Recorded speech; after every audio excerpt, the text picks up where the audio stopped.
Hi லக்கிட்டீஸ், இன்றைக்கி நம்ம டேயோட எஃப்எஃப்னா my ரக்ட் husband episode 89 தான் பார்க்க போகிறோம். அதுக்கு முன்னாடி சாரிடா 2-3 days லேட் ஆகிடுச்சு. ஆக்சுவலி என்னென்னா, நான் ஆல்ரெடி சொல்லிட்டேன் 88 எபிசோட்ஸ்லேயே கமெண்ட்டில் வந்து பின் பண்ணியிருந்தேன்னு நினைக்கிறேன். என்னால் ஒரு 2-3 daysக்கு போட முடியாது அப்படின்னு சொல்லிட்டு. பட் நீங்கள் கவனிக்கலான்னு நினைக்கிறேன். உடம்புலாம் சரியில்லைடா, I'm all good, totally fine. கொஞ்சம் ஒரு சின்ன ஃபங்க்ஷன்ஸ்லாம் இருந்துச்சா, அதனால தான் அட்டன் பண்ண வேண்டியதாக போயிடுச்சு. வேறு வழி இல்லை. ஒரு 3 days என்னால் வந்து ஃபோன் பக்கமே வர முடியல. Sorry dear, sorry. நீங்கள் மெசேஜ் பண்ணதும் நான் இன்றைக்கி தான் பார்த்தேன். எல்லாத்துக்கும் நல்லா ரிப்ளை பண்ண முடியல. நானும் ஒரு சிலருக்கு பண்ணேன். பட் அப்போ இருந்தும் நிறைய பேர் கேட்குறீங்க. உங்களோட அன்புக்கு எனக்கு என்ன சொல்கிறது, சொல்ல வார்த்தைகளாக இல்லைன்னு தான் சொல்லணும். தேங்க்யூ ஸோ மச்டா. Thank you so much. சரி, ஓகே, வாங்க நம்ம லேட் பண்ணாமல் வீடியோக்குள்ளே போயிடலாம். லாஸ்ட்டாக எதாவது முடிச்சிருந்தோம் அப்படின்னா, அண்ணே அவள் புருஷன் பெரிய பிஸ்தா போல இருக்குது. இப்போ அந்த பொண்ணு பக்கத்துலேயே போக முடியாத அளவுக்கு பாதுகாப்பை ஸ்ட்ராங் ஆக்கிட்டான். வேற வழி மறித்து கத்தியை கட்டி மறக்கலான்னு பார்த்தா முன்னாடி பின்னாடி காரில் இருக்கிறவனுங்க கையில் துப்பாக்கி வச்சுருக்கானுங்க. நம்ம கையில் வெறும் கத்தி தான் இருக்குது. இப்போ என்ன பண்ண அப்படின்னு அவன் கேட்கா. டேபிளில் ஓங்கி குத்துற அந்த மதுரையோட ரவுடி. சரி விடு, அவளை ஃபாலோ பண்ண வேண்டாம். வேறு ஏதாவது பண்ணி அவளை நான் கிட்னாப் பண்ணிக்கிறேன். மற்ற 2 பொண்ணுங்க மாட்டிக்கிட்டாங்க. இப்போதைக்கு அவளுகளை வச்சு பணம் சம்பாதிப்போம். நீங்கள் கிளம்பி வந்துடுங்க அப்படின்னு சொல்லி காலை கட் பண்ணிட்டாங்க. சரி அப்படின்னு சொல்லி காரில் ஏறின அந்த ரவுடி கூட்டம் மெயின் ரோட்டுக்கு வர நேரத்தில் 2 காரையும் 2 லாரி அடித்து தூக்கிடுச்சு. ரெட் வெள்ளத்தில் காரில் இருக்கிறவங்க சாகிற நிலைமையில கிடக்க. ரொம்ப தூரத்தில் உங்களை மடியில் தாங்கிக்கிட்டு இருந்த டேயோட கையில் இருக்கிற மொபைலில், சார் நீங்கள் சொன்ன மாதிரியே 2 காரில் இருந்தவங்களையும் போட்டு தள்ளியாச்சு அப்படின்னு மெசேஜ் வந்து சேருது. குட் அப்படின்னு பதில் மெசேஜ் அனுப்பினவன் உங்களோட கழுத்தில் முகத்தை புதைச்சு மறுபடியும் தூக்கத்தை தொடர்றான். அதே சமயம் இங்கே மயூரி டேபிளில் மயங்கி கிடக்க. அங்கே நின்றுட்டு இருந்த 5 பேரில் ஒருத்தர் மொபைல் எடுத்து, அண்ணா பொண்ணு மயங்கிட்டா, நாங்கள் வந்த காரு பஞ்சர் ஆகிடுச்சு, பஞ்சர் ஒட்ட அனுப்பி வச்சுருக்கேன், 10 நிமிஷத்தில் கார் வந்துடும், பொண்ணை தூக்கி காரில் போட்டு அரை மணி நேரத்தில் வந்து சேர்றோம், எங்களுக்கான பேட்டாவை எடுத்து வச்சுக்கோ அப்படின்னு பேசிகிட்டு இருக்கும்போது அவனுக்கு முன்னாடி ஒருத்தன் போத்துடி அப்படின்னு கூப்பிட கவிழ்ந்து விழுகிறான். தான் கூட வந்தவனா யார் அடிச்சு போட்டது அப்படின்னு எல்லாருமே திகச்சு போய் திரும்பி பார்த்தா குத்துக்கல்லா சேரில் உட்காந்துருக்கா மயூரி. மயக்க மருந்து கொடுத்து 5 நிமிஷம் ஆகல, எப்படி இவ அசால்ட்டாக இருக்கா அப்படின்னு ரவுடிகளே குழம்பி போயிருக்காங்க. எழுந்து தலைமுடியை சுருட்டி கொண்டு போட்டபடி நிற்கிற மயூரி வாழ்க்கையில் வேணும்னா பல ஏமாற்றங்களை சந்திச்சிருக்கலாம். ஆனால் பின்னாடியிலேருந்து வந்து மயங்க வச்சவங்க கிட்டேலாம் அவ்வளோ சீக்கிரம் ஏமாற மாட்டா. அவ்வளோ ட்ரைனிங் கொடுத்து வளர்ந்தது டே இல்லையா? அதுக்கேற்றபடி ஒருத்த மூக்கில் பஞ்சு வைக்கும் போதே உஷாரா மூச்சு அழுத்தி பிடிச்சிருந்தவ துளி கூட மயக்க மருந்த சுவாசிக்கவே இல்லை. ஆனால் மயங்கிற மாதிரி மட்டும் நடிக்க மட்டும் செஞ்சா. என்ன பாப்பா இப்படி அடிக்கிற மாதிரி எந்திரிச்சு நிற்கிற? பார்க்க அழகா இருக்க. உன்னை அடிக்காமல் மயங்க வச்சு தூக்கிட்டு போகலான்னு பார்த்தேன். நீ அதை கொத்து வர மாட்ட போலையே. டே பசங்களா, அவளை அடித்து மூச்சு முகரையெல்லாம் உடச்சி போடுங்க அப்படின்னு ஒருத்தர் சொன்னதும் மீதம் இருக்கிற 3 பேருமே அசால்ட்டா பொண்ணு தானே அப்படின்னு நினச்சி அவளை முதல்ல நெருங்கி வந்தவங்க தலையிலேயே சேரை தூக்கி போட்டு அடிக்கிறா. அதுலேயே மீதி இருக்கவங்க ஸ்டக்காகி நின்னாலும் மறுபடியும் என்ன பண்ணிடுவா, நம்ம இத்தனை பேர் இருக்கோம்ல அப்படின்னு சொல்லி மறுபடியும் மயூரி அடிக்க வர மயூரி எல்லாத்தையும் அசால்ட்டாக ஹேண்டில் பண்ணுறா. அவ்வளோதான், எல்லாத்தோட சொல்லியும் முடிஞ்சிருச்சு. நல்லா அடிக்க தெரிஞ்சவங்களே மயூரிக்கிட்ட சண்டை போட திணறுவாங்க. இதில் தம்மா துண்டு கத்தியை வச்சுக்கிட்டு கெத்தா பொண்ணை கடத்த வந்தவங்க கடைசியில் துணி இல்லாமல் ஜட்டியோட கை கால் கட்டப்பட்ட நிலையில் முட்டிக்கால் போட்டு உட்காந்துருக்க. அவங்களுக்கு முன்னாடி பெரிய மரப்பலகையை கையில் வச்சபடி இருக்கா மயூரி. அவள் கையில் இருந்த மரக்கட்டையோட தடம் முன்னாடி இருந்த 5 பேரோட உடல்லையும் நல்லாவே பதிஞ்சிருக்கு. அந்தளவுக்கு அடி வெளுத்து வாங்கியிருக்கா. பொண்ணு தானே அப்படின்னு குறைவாக மதிப்பிட்டதுக்கான பலன் எல்லாத்துக்கும் தாராளம் கிடைச்சிருச்சு. 10 நிமிஷத்துக்குள்ள அந்த இடத்துல போலீஸ்காரங்க வந்துட 5 பேரையும் போலீஸ்காரங்கிட்ட ஒப்படைச்சிட்டு அங்கேருந்து தன்னுடைய காரில் கிளம்பிட்டா மயூரி. அதே சமயம் இங்கே 3 மணி நேரத்தில் தியா மயங்கி கிடந்த கார் சென்னை பக்கத்தில் வந்துருச்சு. காரை ஓட்டிகிட்டு இருந்தவன் பக்கத்தில் இருந்தவன் கிட்ட, டேய் அந்த 2 பொண்ணுங்களுமே எஸ்கேப் ஆகிட்டாங்க. ஒரு பொண்ணு பக்கத்துலேயே போக முடியலையா. அவளை ஃபாலோ பண்ணி போனவங்கள அவள் புருஷங்காரன் லாரி வச்சு ஆக்சிடென்ட் பண்ணி கொண்டுட்டதான் கேள்விப்பட்டேன். அப்புறம் இன்னொரு பொண்ணு பையனை விட மோசமாக அடிச்சு நம்ம ஆட்களையே போலீஸ்கிட்ட மாட்டி விட்டாலாம். நமக்கு மட்டும் பரவாயில்ல, 2 பேராக வந்தாலும் ஈஸியாக இந்த பொண்ணை மயங்க வச்சிட்டோம். இன்னும் இந்த பொண்ணு மயக்கத்துலேருந்து எந்திரிக்கிற மாதிரி இல்லை அப்படின்னு பேசிகிட்டு இருக்கும்போதே ரயில்வே கிராசிங்காக கேட் பூட்டப்படுது. அவங்க இருந்த அந்த கார் பக்கத்தில் திடீர்னு 3 போலீஸ் ஜீப்கள் காரணமே இல்லாமல் வந்து நிற்குது. அதை கவனித்து காரை ஓட்டுறவன், என்னடா சம்மந்தமே இல்லாமல் 3 கார் வந்து நிற்குது, நம்மளை லாக் பண்ண மாதிரி ஃபீல் ஆகுதே அப்படின்னு கேட்கா. சாச்சா அதுக்கெலாம் வாய்ப்பே கிடையாது, அது கேஷுவலாக நிற்கிது அப்படின்னு பக்கத்தில் இருக்கிறவன் சொல்லும்போதே, அதுக்கெலாம் வாய்ப்பு கிடையாது ப்ரோ, போலீஸ் ஜீப்பு கேஷுவலாக நிற்கல, நான் ஃபோன் பண்ணதால தான் வந்து நிற்கிது அப்படின்னு 3வது குரல் கேட்கும்போது 2 பேரும் திரும்பி பார்த்தா குத்துக்கெல்லாம் உட்காந்துருக்கா தியா. அவளை பார்த்து அதிர்ந்து போயிட, ஏய் அவளை அப்படிடா அப்படின்னு ஒருத்தர் சொல்கிறதுக்கு முன்னாடியே அவன் மூக்கில் குத்திட்டு கார்லேருந்து தியா கீழே இறங்கி அடுத்த நொடி சுற்றி இருந்த கார்லேருந்து இறங்கின போலீஸ்காரங்க அந்த 2 பேரையும் அசால்ட்டாக பிடிச்சி கையில் விளங்க மாட்டி வெளியே கொண்டு வர பொறுமையாக கையை கட்டிக்கிட்டு நிற்கிற தியா. எப்படி போலீஸ்காரங்க சரியான நேரத்தில் வந்தாங்க, எப்படி இவளுக்கு மயக்கம் தெளிஞ்சது அப்படின்னு 2 பேரும் ஒன்றும் புரியாமல் தான் நிற்கிறாங்க. என்ன ப்ரோ பார்க்குறீங்க, 3 மணி நேரமாக மயங்கி கிடந்தவ எப்படி குத்துக்கெல்லாம் நிற்கிறான்னு பார்க்குறீங்களா? ரொம்ப சிம்பிள். என் கழுத்தை பிடிச்சி நெரிச்சப்ப மூச்சு விட கஷ்டப்பட்டேன். பட் நான் மயங்கலை, சும்மா மயங்குற மாதிரி கீழே விழுந்தேன். அப்போ தான் நீங்கள் என்னை விட்டு விலகுவீங்க. ஏதாவது வெப்பன்ஸை எடுத்து அட்டாக் பண்ணலாம் நினச்சி சரியான நேரத்துக்கு வெயிட் பண்ணிட்டு இருந்தேன். அப்போ நீங்கள் யாருக்கோ ஃபோன் பண்ணி தலைவா 3 மணி நேரத்தில் சென்னைக்கு வந்து சர்றோன்னு சொன்னீங்களே, அதை கேட்டப்போ எனக்கு நிம்மதியாக இருந்துச்சு. ஏன் தெரியுமா, எப்படியும் உங்கள் 2 பேரையும் அடித்து போட்டுட்டு போலீஸில் ஒப்படைச்சிட்டு அங்கேருந்து டவுனுக்கு வந்து திரும்ப வண்டி ஏறி சென்னைக்கு வந்து சேர்றப்ப நைட் ஆயிரும். அதை விட சிம்பிளாக உங்கள் வண்டியில் படுத்து கிடந்தேன். நீங்களும் பத்திரமா சென்னையில் கொண்டு வந்து விட்டுட்டீங்க. இருந்தாலும் நீங்கள் ரொம்ப ஷார்ப்புப்பா, 3 மணி நேரத்தில் இவ்வளோ ஃபாஸ்ட்டாக கொண்டு வந்துட்டீங்க அப்படின்னு அவன் சொல்கிறத கேட்டு 2 பேருமே இவ்வளோ முட்டாளாக இருந்தோமா அப்படின்னு ஒருத்தர் முகத்தை இன்னொருத்தர் பார்த்து முழிக்கிறாங்க. எனிவேஸ், ட்ராப் பண்ணதுக்கு ரொம்ப ரொம்ப தேங்க்ஸ் அப்படின்னு சொன்னவ பாக்கெட்லேருந்து ஒரு 100 ரூபாய் நோட்டு எடுத்து அங்கேருந்து ஒருத்தன் பாக்கெட்டில் வச்சுட்டு, டீ செலவுக்கு வச்சுக்கோங்க, என் பாட்டியாக இருந்தால் 10 ரூபா தான் தரும், நான் பெரிய மனசு பண்ணி 100 ரூபா தந்திருக்கேன், பார்த்து செலவு பண்ணுங்க. பழைய படத்தை பார்த்துட்டு இந்த பொண்ணுங்களெல்லாம் அசால்ட்டாக கடத்தலான்னு கனவு காணாதீங்க. இந்த காலத்து பொண்ணுங்க ரொம்ப உஷார் ப்ரோ, விட்டா உங்களையே வித்துருவாங்க, பி கேர்ஃபுல். இப்போ மாமியார் வீட்டுக்கு கிளம்புங்க அப்படின்னு தன்னை கடத்த வந்தவங்கள ஏமாற்றி பிரியா சென்னைக்கு வந்ததோட அவங்கள ஜெயிலுக்கும் அனுப்பி வச்சுட்டு அங்கே தனக்காக காத்துட்டு நின்று சஜித்தோட பைக்கில் ஏறி கிளம்பிட்டா தியா. சிறுத்தை சிக்கோ சில்வண்டு சிக்காதிரியாய், அந்த மாதிரி தான் தியா. அதே சமயம் இங்கே ஒழுங்காக காரை ஊட்டியிருந்தா சீக்கிரமே வந்து சேர்ந்துருக்கலாம். ஆனால் உங்களை ஓட்டு விட்டதுனால சென்னைக்கு வந்து சேரும்போதே சாயங்காலம் மணி 4 கடந்துருச்சு. ஆனால் பரவாயில்ல, முன்னாடி விட இப்போ கொஞ்சம் நல்லாவே ஓட்டுறீங்க. டிராஃபிக்காக இருக்கிற இடத்துலையுமே நல்லா மெயின்டைன் பண்ணுறீங்க. உங்களுக்கு நல்ல திறமை இருக்குது. சரியான பயிற்சி கொடுத்தா நீங்கள் வேறு லெவலில் வந்துடுவீங்க அப்படிங்கிறது டேக்கு தெரிஞ்சும் அவனுக்குள்ளே இருக்கிற பயத்தால் உங்களை கைக்குள்ளேயே வச்சுருக்க நினச்சவனோட முகம் உங்களோட கழுத்தில் புதஞ்சு கிடக்கு. உங்களோட கண், காது, மூக்கு எல்லாமே விழிச்சு கிடஞ்சாலும் டீயோட மொத்த உறுப்பும் மழுங்கி போய் கிடக்க மாதிரி உங்களோட எப்படி தஞ்சை புகுந்துருக்கிற போதே காரை நிறுத்துறீங்க. நீங்கள் டோன்ட் ஸ்டாப், பாடி கார்ட்ஸோட காரை ஃபாலோ பண்ணிப்போ அப்படின்னு சொல்கிறான். இன்னும் உங்களுக்குள்ள புதஞ்சபடியே. அது இல்லை, பக்கத்தில் ஏதோ புதுசா அப்படின்னு நீங்கள் வார்த்தையை இழுக்கவும் உங்களோட கழுத்தில் புதஞ்சிருந்த முகத்தை விடுவிச்சுட்டு பக்கத்தில் எட்டி பார்க்குறான். அங்கே கைவினை பொருட்களோட கண்காட்சி நடந்துட்டுருக்கு.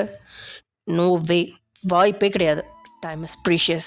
ஆல்ரெடி நீ டைம் வேஸ்ட் பண்ணிட்டா, வீட்டுக்கு போ அப்படின்னு அழுத்தமாக சொல்லிட்டான். ப்ளீஸ் ப்ளீஸ் ப்ளீஸ், பொண்டாட்டிக்காக இது கூட செய்ய மாட்டீங்களா ப்ளீஸ் அப்படின்னு டேயோட கண்ணத்தை பிடிச்சி கிள்ளிக்கிட்டே கெஞ்சின நீங்கள் கடைசியில் டேயோட கையை பிடிச்சிக்கிட்டு கைவினை பொருட்கள் கண்காட்சிகள் நுழையிறீங்க. 10 ரூபாயிலேருந்து லட்சக்கணக்கான மதிப்பில் இருக்கிற பொருட்கள் விற்பனைக்கு தாராளம் குவிஞ்சு கிடக்கு. அந்த இடத்துல கூட்டம் தாராளமாக இருந்தாலும் பாடி கார்ட்ஸ் யாரையுமே உள்ள அழைச்சிட்டு வராமல் ஃபேஸில் மாஸ்க் போட்டவன் உங்களை யாருமே உரசாமல் தன் கை வளைவுக்குள்ளே வச்சுருந்தபடியே அந்த இடத்த சுற்றி காட்டுறான். வீட்டுக்கு போனால் கூண்டில் அடைபட்ட கிளியாக இருக்கணும். அதனாலேயே கிடைக்கிற நேரத்தை பொக்கிஷமாக பயன்படுத்த நினச்ச நீங்களும் ஒரு சில பொருட்களை வாங்கிக்கிட்டீங்க.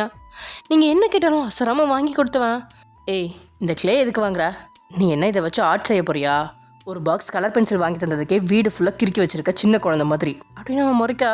அட சும்மா இருங்க, இது எனக்கு கிடையாது, கண்ணம்மாக்காவோட பொண்ணுக்கு. ஸ்கூலில் அவன் நம்பர் 1 ஸ்டூடெண்ட்டு. அப்புறம் அந்த குவார்டர்லியில் கூட 500க்கு 485 மார்க் எடுத்திருக்கா. அவளுக்காக தான் இது அப்படின்னு நீங்கள் மகிழ்ச்சியாக சொல்ல ஊத்துட்டு நக்கெல்லாம் சொல்லிச்சுவான். இவ்வளோ மார்க் எடுத்த என்ன பிரயோஜனம், பொண்ணுங்கன்னா 18 வயசில் கல்யாணம் பண்ணி அனுப்பணும், அப்புறம் புருஷன் வீட்டுக்கு போய் பாத்திரம் கழுவி புருஷனை பார்த்துக்கணும், இதுதானே அவளுங்க வேலை, அப்புறம் எதுக்கு கஷ்டப்பட்டு படிக்கிறாளுகளோ அப்படின்னு பழக்க தோஷத்தில் வார்த்தையை விட்டுட்டான். அந்த நொடி உங்களுக்கு என்னமோ மாதிரி இருந்துச்சு. தனக்கும் படிக்கணும் அப்படிங்கிற ஆசை இருக்குது, அது எல்லாமே மறந்துட்டு பாதை மாதிரி போயிடணும் அப்படின்னு உங்களுக்கு தோணுச்சு. ஒரு சின்ன பொண்ணு படிக்கிறதே இப்படி மட்டமாக பேசுகிறானே அப்படின்னா மனைவியை இவன் படிக்க விடுவானா அப்படின்னு நினைக்கும் போது இருந்த சந்தோஷம் நொடி பொழுதுல பறி போய்விட அதுக்கு மேலே நீங்கள் எந்த பொருளையுமே வாங்கவே இல்லை. எதுவும் பேசாமல் அமைதியாக 1 மணி நேரம் உள்ளே சுற்றி பார்த்துட்டு வெளியே வரவும் நான் ட்ரை பண்ணுறேன் அப்படின்னு சொன்னதுனால நீங்களும் எதுவும் சொல்லாமல் அப்படியே போய் உங்களோட சீட்டில் உட்காந்துக்கிட்டீங்க. திடீர்னு நீங்கள் இருந்த கதவை திறந்த பாடி கார்டு ஒருத்தான் ஒரு பெரிய பெட்டியாக உங்களோட மடியில் வச்சுட்டு கதவை மூட காரை எடுத்துக்கிட்டு கிளம்புறான். என்னது அப்படின்னு நீங்கள் கேட்க, நீ எடுத்த கிளே டப்பா 1 வாரத்துக்கு கூட பத்தாது, இதில் இருக்கிறது 1 வருஷத்துக்கு யூஸ் ஆகும். ஆர்டிஸ்ட் யூஸ் பண்ணுற டூல்ஸ்லேருந்து கலரிங் மிக்சிங் எல்லாமே இதில் இருக்குது. உன் மடியில் இருக்கிறது உனக்கு, கார் டிக்கியில் இன்னொன்று இருக்குது, அது கண்ணம்மா பொண்ணுக்கு கொடுத்துரு அப்படின்ட்டே சொன்னதுக்கப்புறம் தான் உங்களோட உதட்டில் சந்தோஷம் எட்டி பார்க்க ஓரமாக இருந்த விலை பட்டியலை பார்த்து உங்களோட கண்கள் அதிர்ச்சியில் சுழலுது. ஏன்னா அதோட விலை 35,000. அதை பார்த்து நீங்கள் வாயை பிழைக்கும் போதே உங்களோட வாய்க்குள்ளே ஆரஞ்சு மிட்டாய் திணிக்கிறான். தித்திப்பான மிட்டாயிலையும் முட்டையோட செயல்லையும் நீங்கள் பொறிச்சு போயிருக்கும் போதே கார் கிம் வீட்டு காம்பவுண்ட்குள்ளே நுழையுது. மனைவியோட கையை பிடிச்சி வீட்டுக்குள்ளே அழைச்சிட்டு போக ஹாலை துடைச்சிட்டு இருந்த கண்ணம்மா கொலுசு சத்தம் கேட்டு திரும்பி பார்த்து, லக்ஷ்மி அம்மா உங்கள் மகனும் மருமகனும் வந்துட்டாங்க அப்படின்னு கத்துனதான் உண்டு. சமையலிருந்து ஜெட் வேகத்தில் வந்துட்டா லக்ஷ்மி. அப்புறம் அப்படியே கொஞ்சம் நேரம் பாச மலைகள் எல்லாம் பொழிஞ்சு என்ன நடந்துச்சு என்ன ஆச்சு அப்படின்னு சொல்லிட்டு எல்லாத்தையும் பேசிகிட்டு இருக்காங்க. அதே சமயம் இங்கே ஆஃபீஸில் லேப்டாப்பில் மூழ்கி வேலையில் ஆறி இருக்கும்போது கேபின் கதவை திறந்து உள்ளே வரான் Jimin. Don't disturb Jimin, go away. 7:30க்கு ஒர்க்கிங் ஹவர் முடியும், அதுக்கு இன்னும் 20 minutes இருக்கு, வெளியே போ அப்படின்னு சொல்கிறான். அவன் முகத்தை பார்க்காமே, ஆட போங்கடா, இதே தியாவா இருந்தால் இந்நேரத்துக்கு லேப்டாப்பை மூடி வச்சுட்டு வந்திருப்பான். மச்சான் வந்தால் மட்டும் துரத்தி விட பார்க்குறானே அப்படின்னு புலம்பிகிட்டு இருந்தவன் ஆரியோட லேப்டாப்பை அவனே மூடி வைக்கிறான். ஆரிக்கு சுருளுன்னு கோவம் வரா. உனக்கு இப்போ என்ன பிரச்சனை அப்படின்னு முறைக்கா. எனக்கு எந்த பிரச்சனையும் கிடையாது, தியாவை கொலை பண்ண வந்த ரவுடி கும்பலை பற்றி விசாரிக்க சொன்னனே, ஏதாவது தகவல் கிடைச்சதா அப்படின்னு ஜிமின் கேட்டு அடுத்த நொடி ஆரியோட கண்களில் இருந்த கோபம் காணாமல் போயிடுச்சு. அதை நோட் பண்ண ஜிமினுக்கு சந்தேகமாக இருக்கும்போதே பக்கத்தில் இருந்த டிவியில் மதுரையில் காவலாளிகளுக்கு டிமிக்கி காட்டி கொண்டிருந்த பிரபல ரவுடி அடையாளம் தெரியாத நபரால் சுட்டுக் கொல்லப்பட்டான். அவன் மட்டுமில்லாமல் அவனுடன் வேலை செய்யும் மற்ற ரவுடிகளும் முன்பின் தெரியாத நபர்களால் கொல்லப்பட்டனர் அப்படின்னு செய்தி ஓடி முடியுது. ஜிமினோட கண்கள் அதிர்ச்சியில் திகைக்குது. அடா முட்டா பைய ஆரி, தியாவை கடத்த பார்த்ததுக்கு ரவுடி கும்பலையே கொண்டுட்டியா அப்படின்னு ஜிமின் மைண்ட் வாய்ஸ் ஓடிட்டு இருக்கான். அவனோட கண்கள் அப்படியே அதிர்ச்சியில் திகைக்குது. தியாவுக்காக இவன் கொலை செய்கிற அளவுக்கு போயிட்டானா அப்படின்னு அதிர்ச்சியில் இருந்தாலும் என்னோட வாட்சில் டைமை பார்த்தவன் அப்படியே ஆரியை பார்த்துட்டு, சரியாக 1.5 மணி நேரத்துக்கு முன்னாடி தியாவை யாரோ கடத்த ட்ரை பண்ணுறதா அவளே என்கிட்ட சொன்னான். நானும் அவள் தந்த நம்பரை ஹேக் பண்ணி மதுரை அக்கா ஒருத்தனா அப்படின்னு சொல்லி விசாரித்து சொல்லிட்டேன். எப்படி அடுத்த 1.25 மணி நேரத்தில் அவனை போட்டு தள்ளன அப்படின்னு ஜிமின் கேட்க அசால்ட்டாக சேர்லேருந்து சொகுசாக சாஞ்சு உட்காரான். Just simple task, time is precious in my life. So நான் மதுரைக்கு போகலை, அவனை இங்கே கொண்டுட்டு வந்து போட்டு தள்ளிட்டேன். அவனை மட்டும் இல்லை, அவனுக்கு கீழே இருக்க மொத்த கேங்கையும் காலி பண்ணியாச்சு. இனி தியாவுக்கு எந்த பிரச்சனையும் வராது அப்படின்னு சொல்கிறான் உறுதியா. நாசமாக போன நச்சலி, உனக்கு என்ன பைத்தியம் பிடிச்சி போச்சா? நான் விசாரிக்க தானே சொன்னேன், எதுக்கு போட்டு தள்ளன அப்படின்னு ஜிமின் கடுப்பாக கேட்கா. நீ கடுப்பாக இரு, இல்லைனா அடுப்பு மேலே இரு, எனக்கு கவலை இல்லை அப்படிங்கிற மாதிரி ரியாக்ஷனில் ஷட்டப் ஜிமின். தியாவையே கடத்த பார்த்துருக்கான், அவனை உயிரோட விடலாமா?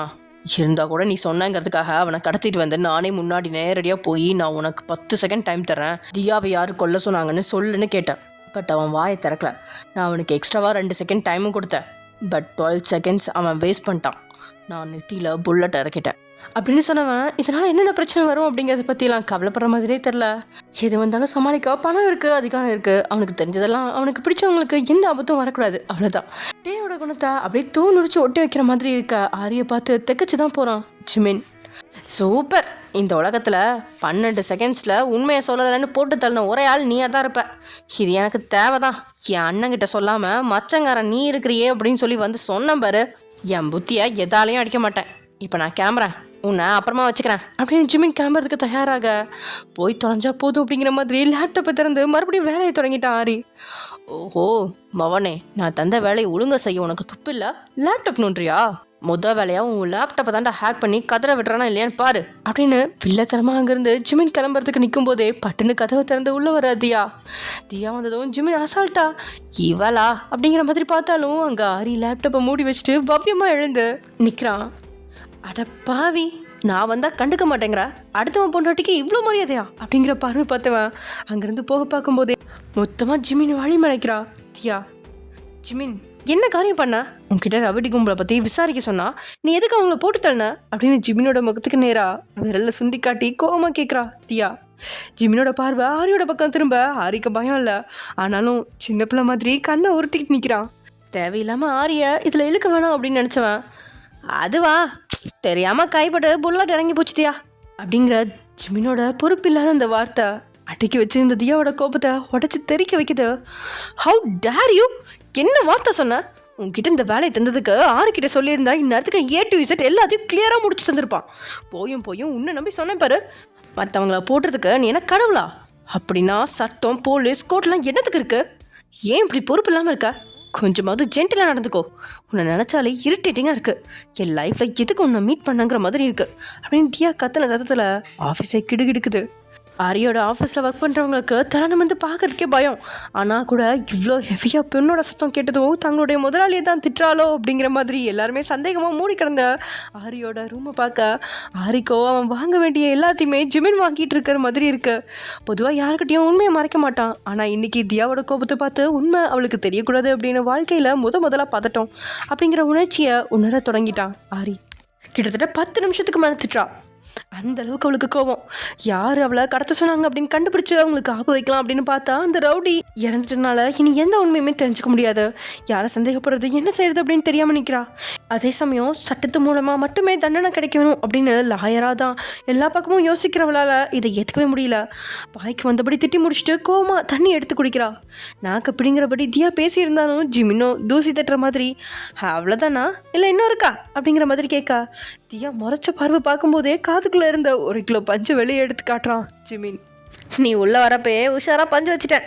நீ இவ்வளோ நேரம் பிடுங்கிறது எல்லாமே தேவையில்லாதது பரட்டச்சலம் அப்படின்னு வழக்கம் போல் பல்ல கட்டி வெறுப்பேற்றிட்டு வெளியே போயிட்டான் ஜிமின். வாழ்க்கையில் எவ்வளோ சாதிச்சவளுக்கு இவன் ஒருத்தனை திருத்த முடியாதோ அப்படிங்கிற மாதிரி என்ன தோண இளமையோட சேரில் உட்காந்து டேபிளை தலை சாய்க்கிறா. முடியலப்பா, சுத்தமாக முடியல அப்படின்னு அவன் சொல்லும்போதே ஆரி அவசரமாக கேபினை விட்டு வெளியில் போயிட்டான். இவன் இப்போ எதுக்கு இவ்வளோ அவசரமாக போகிறான்? வயிற்று கிடக்குதுன்னு ஓடுறானோ அப்படின்னு புலம்பனோட பக்கத்தில் 5 நிமிஷத்தில் ஆரி ஏதோ ஒரு பொருளை வச்சதும் கண்ணை திறந்து பார்க்குறான். அதிர்ச்சியில் விரிச்சு திகச்சு போய் எழுறா. ஒரு சானிட்டரி பேடும் உளுந்தங்கஞ்சி எடுத்து வச்சிருக்கான் அவன். என்ன இது அப்படிங்கிற மாதிரி புருவத்தை உயர்த்துறா. முடியலன்னு சொல்லி வயிற்றில் கையை வச்சியே, அதான் நீ கேட்கறதுக்கு முன்னாடியே வாங்கிட்டு வந்துட்டேன். கஞ்சி பக்கத்தில் ஒரு பொண்ணு வச்சிருந்தா பிடுங்கிட்டு வந்துட்டேன் அப்படின்னு சொல்கிறான் ஆரி. கடவுளே, ஒருத்தர் சிரிச்சே வெறுப்பேற்றுறான். இன்னொருத்தன் என்ன ரகம்னே தெரியலையே அப்படின்னு நினச்சிக்கிட்டாலும் போன முறை பேப்பரில் எழுதி கொடுத்ததுக்கே அவன் முடியாது அப்படின்னு மறுக்க முயற்சிட்டான். ஆனால் இப்போது தயக்கம் இல்லாமல் வாங்கிட்டு வந்ததே பெரிய விஷயமா இருக்கவும் உதட்டில் எட்டின அந்த சிரிப்பை வெளிப்படுத்தாமல் எடுத்து பைக்கில் வச்சுவ அந்த கஞ்சி பாக்ஸை மட்டும் ஆரி பக்கம் இதை திருப்பி கொடுத்துரு அப்படின்னு சொல்கிறா. சிட் டவுன் மிஸ்டர் ஆரி, உங்ககிட்ட கொஞ்சம் பேசணும் அப்படின்னு சொன்ன தியாவோட வார்த்தையால் அவனும் சேரில் உட்காரான். என்ன சொல்ல போகிறா அப்படின்னு அவன் ஆர்வமாக தியாவை பார்க்க. நான் ஒரு விஷயம் சொன்னால் தப்பாக நினைக்காத. சட்டத்தை கையில் எடுக்க நீ ஒன்றும் கடவுள் கிடையாது. இன்னொருத்தவங்களுக்கு தண்டனை கொடுக்கறதுக்கும் உனக்கு அதிகாரம் கிடையாது. ஐ எம் 100% ஷுர் ஜிமின் யாரையும் போடுற அளவுக்கு போக மாட்டான். பட் நீ அப்படி கிடையாது. அந்த ரவுடியை கொண்டது நீங்கிறது எனக்கு தெரியும். பழைய தியாவாக இருந்தால் உன்னை ஜெயிலில் போடுறதை பற்றி யோசிச்சிருப்பேன். இப்போ அந்த மைண்ட் செட்டில் நான் இல்லை, அதனால நீ தப்பிச்ச அப்படின்னு சொல்கிற தியா. ஏன்னா ஒரு பக்கம் தியாவுக்கு ஹரியோட தேவை இருக்கு. அவன் இருந்தால் மட்டும்தான் வினிஷாவை பற்றின தகவல் கிடைக்கும். அவனை வச்சு தான் வினிஷாவை வெளியில் கொண்டு வரணும். அண்ட் அதே சமயம் அவன் இதுக்காக ரொம்பவே ஹெல்ப்ஃபுல்லாக இருக்கான். அண்ட் அதே சமயம் அவன் இப்படி இருக்கிற காரணம் அவனோட தனிமை அப்படிங்கிறதும் அவளுக்கு நல்லாவே புரிஞ்சிருச்சு. அதோட அவன்கிட்ட நல்ல குணமும் மற்றவங்கள விட அதீத அக்கறை உயிரை கொடுக்குற அளவுக்கு உண்மையான பாசம் கொண்டவன் அப்படிங்கிறதும் தியாவுக்கு தெரியுது. தியா சொல்கிறத மதிக்கிறான். ஆனால் ஏற்றுக்கொள்ளணும் அப்படிங்கிறது கேட்டால் சந்தேகம்தான். தியா, நீ சொல்கிற சட்டம் நியாயம் எல்லாமே இருந்தோம் ஏன் அந்த ரவுடி யாருமே அரெஸ்ட் பண்ணல? நான் அவனை போட்டதை நினச்சி எத்தனை குடும்பம் சந்தோஷப்படுறாங்கன்னு தெரியுமா? என்னாலையும் டேயாலையும் ஒரு நல்லவன் கூட சாக மாட்டான். அதை ஞாபகம் வச்சுக்கோ. இப்படிப்பட்ட ஒருத்தனை போட்டதுக்கு எனக்கு வருத்தமே கிடையாது. இதுக்காக என்னை தூக்கில் போட்டாலும் எனக்கு பிரச்சனை இல்லை அப்படின்னு சொல்கிறான் அழுத்தமா. இவன் சொல்கிற பக்கம் யோசிச்சா நியாயம் ஹரியோட பக்கம் தான் இருக்குது. என்னதான் போலீஸ் கோடுன்னு இருந்தாலும் 100கணக்கான பேரை போட்டவன் இன்னைக்கு வரைக்கும் சிறைக்கு கூட போனதில்லை. அவன் போனதில் 10 குடும்பம் வருத்தப்பட்டா, 1000 குடும்பம் சந்தோஷப்படுது. ஆனால் அதை துளியை ஏற்றுக்கொள்ள மாட்டா தியா. அவளுக்கு சட்டம், நீதி, நியாயம் இதெல்லாம் அசைக்க முடியாத நம்பிக்கை சின்ன வயசுலேருந்தே சத்தியமூர்த்தியும் ராகவும் கொடுத்துட்டாங்க. இருந்தாலும் ஆரியை புரியாத பார்வை பார்த்தவ. ஹரி, உன் மனசில் நீ என்ன நினைக்கிறேன்னு இதெல்லாம் சுத்தமாக கெஸ் பண்ணவே முடியல. தனிமையாக இருக்கக்கூடாது, கல்யாணம் பண்ணிக்கணும்னு ஆசைப்பட்ற. போலீஸ் உன்னை கொன்னாலும் பரவாயில்லன்னு சொல்கிற. ஆக்சுவலி வாழணும்னு ஆசைப்பட்றியா இல்லை சாகணும்னு ஆசைப்பட்றியா அப்படின்னு கொஞ்சம் கடுப்பாக தான் கேட்குறா. ஐ டோன்ட் நோ, சாவு வர வரைக்கும் சந்தோஷமாக வாழணும் அப்படின்னு ஹரி சொல்கிறான். தெளிவாக பேசி குழப்பி விடுறவன்ட்ட இதுக்கு மேலே பேச்சு தொடரணுமா அப்படின்னு யோசிச்சவ மெதுவாக எழுந்து அங்கேருந்து கிளம்புறதுக்காக கேபின் கதவை பிடிச்சி இழுத்தா கதவு திறக்கல. ஓப்பன் தி டோர் அப்படின்னு சொல்கிறா திரும்பி பார்க்காம. நீ என்கிட்ட வேறு ஏதோ பேச வந்தா, ஆனால் அதான் பேசாமலே போகிற. என்ன விஷயம்னு சொல்லிட்டு போ அப்படின்னு சொல்கிறான் ஆரி. பேசுகிறதுக்கு நீ எதுவுமே கிடையாது, ஓப்பன் பண்ணு அப்படின்னு திரும்பி பார்த்து புருவத்தை உயர்த்துறா. வாய்ப்பே இல்லை அப்படிங்கிற மாதிரி கையை கட்டிக்கிட்டே இருக்கிறான் ஆரி. இப்போ டோரை ஓப்பன் பண்ணவே மாட்டியா அப்படின்னு தியா கத்த. பொறுமையை சோதிக்கிறதுக்குன்னே நீ என்ன சொல்ல வந்தியோ அதை சொல்லிட்டு போ அப்படின்னு சொல்கிறான். அதுக்கு வாய்ப்பே இல்லை அப்படின்னு சொல்லிட்டு தியா ஹேண்ட்பேக்குள்ளே கையை போட அது புல்லட் ப்ரூஃப் கண்ணாடியாக உடைக்க முடியாது அப்படின்னு ஆரி சொல்லிட்டு இருக்கும்போதே கையில் ஒரு ஸ்க்ரூ டிரைவர், கட்டிங் பிளேடு அப்படின்னு நிறைய பொருளை வெளியில் எடுக்கிறா. 5 நிமிஷத்தில் கதவோட ஓரத்தில் இருந்த மொத்த ஸ்க்ரீனும் கழட்டி கீழே போட்டு கதவை ஒரே முதியில் பொத்திரின்னு கதவை கீழே விழ வச்சுட்டு கெத்த அங்கேருந்து கிளம்புறா. என்னது கதவை இப்படி வந்து மொத்தமாக கவிழ்ந்து விழுகுது அப்படின்னு மைண்ட் வாய்ஸ் அந்த கேபினில் வேலை செய்கிறவங்க கதவை பார்த்தா ஆரியோட பார்வை தியாவை வியந்து பார்க்குது. அவன் பார்த்த வரைக்கும் அவனை மதிக்காமல் அவனுக்கு அடங்கி போகாமல் துணிவா நிற்கிற ஒரே பெண் அப்படின்னா இவ மட்டும்தான். தனக்கு பிடிச்ச எல்லா குணமும் 100 மடங்கு இருக்குது. ஆனால் அடுத்தவன் மனைவி அப்படிங்கிறத ஞாபகம் வச்சு அளவாக பார்த்துக்கிட்டு இருந்தவனோட மொபைலில் மெசேஜ் வருது. அதே சமயம் இங்கே ப்ளீஸ் இந்த ஒரே ஒரு ஹெல்ப் மட்டும் பண்ண, எனக்கு வயனை மீட் பண்ணணும். ஜஸ்ட் 1 hour ஆகுது. அவளை கிட்னாப் பண்ணி தாங்க, 50 லட்சம் ரூபாய் தரேன் அப்படின்னு சொன்னபடியே பணப்பெட்டியை திறந்து இன்னொரு ரவுடிக்கு முன்னாடி வைக்கிறா அதுல்யா. பணத்தை பார்த்ததும் பாம்பு பொறுத்துக்குள்ள கையை விட போகிறோம் அப்படின்னு தெரியாமல் ஓகே நாளைக்கு அவள் கோவிலுக்கு வருவா தானே, அங்கே வச்சே கிட்னாப் பண்ணி அவங்ககிட்ட ஒப்படைக்கிறோம் அப்படின்னு ரவுடிகளை ஒத்துக்கிட்டாங்க. டேயே வந்து நேரடியாக மோத சொன்னால் கூட அவங்ககிட்ட மோதவே மாட்டா. ஆனால் உங்களோட மனசை குழப்பி டேக்கிட்டு இருந்து உங்களை பிரித்து அவனை நரக வேதனைப்படுத்தணும் அப்படின்னு திட்டத்திலேயே பின்வாங்காமல் நிற்கிறா அதுல்யா. ஓகே ஃப்ரெண்ட்ஸ், இதோட இந்த எபிசோட் முடிச்சுக்கலாம். நெக்ஸ்ட் எபிசோட் என்ன நடக்க போகுது அப்படிங்கிறத நெக்ஸ்ட் எபிசோட பார்க்கலாம். Okay bye.